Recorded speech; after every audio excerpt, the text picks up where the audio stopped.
On the ballroom, first of which will probably be several questions about this today, I imagine.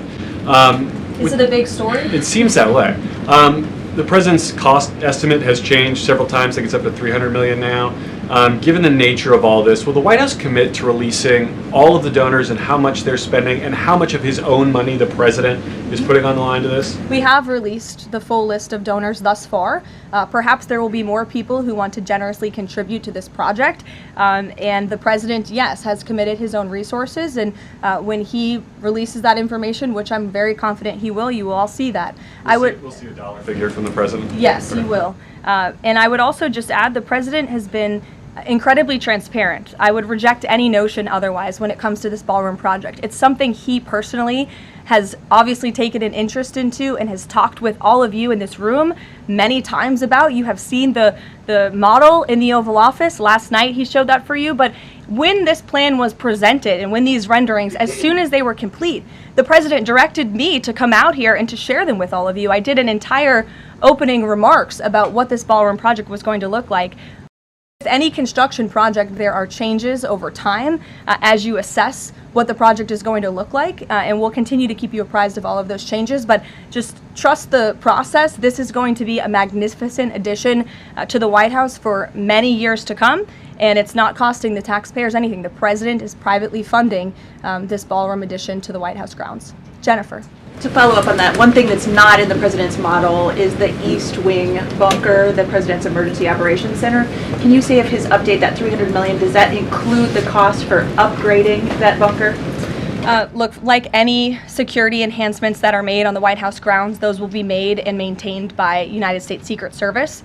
As for the cost of the ballroom and the construction itself, all of that is going to be, like I've said, privately funded and paid for by the president himself and many generous patriots who have stepped up.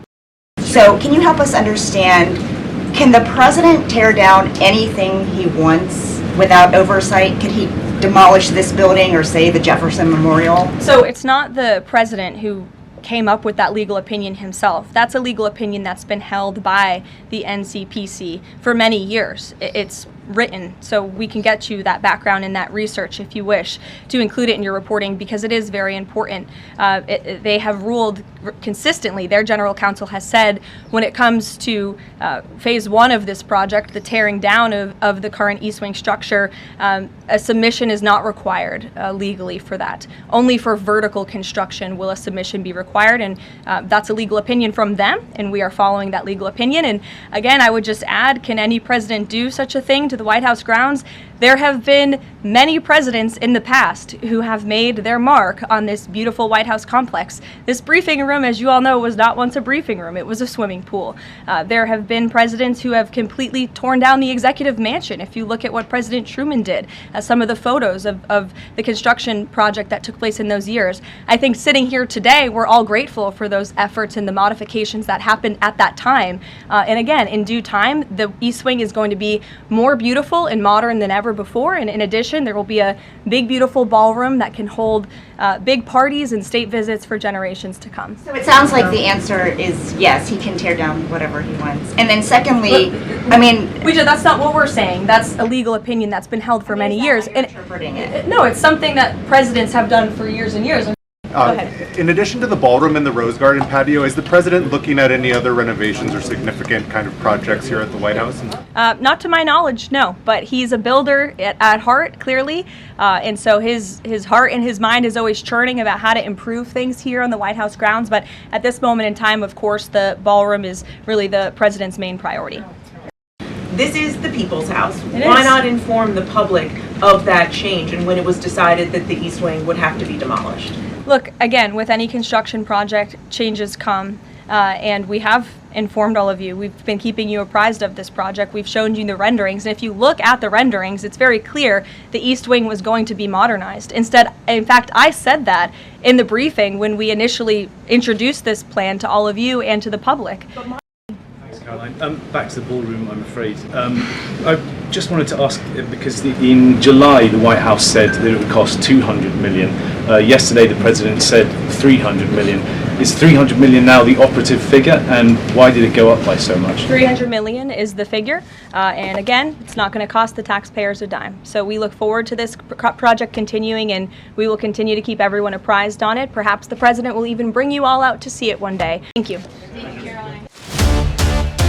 Welcome to Money Control, your ultimate destination in the ever-evolving world of finance, business, markets, policy, and technology.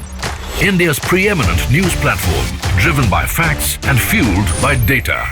A platform made in India, for India, and for the world.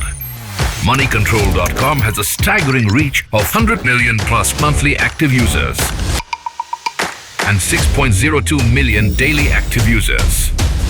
Being a transformative digital force, reshaping how we engage with money, markets, and news. Setting us apart is our commitment to delivering accurate information and empowering financial decision-making in a dynamic ecosystem. Seeking a deeper dive into the financial realm, we present Money Control Pro, a powerhouse of exclusive insights, providing actionable investment ideas and expert analysis. Because in today's fast-paced world, informed decisions demand both information and expertise. And we have 1 million plus Money Control Pro total paid subscribers and 100% return in 1.5 years, beating the market.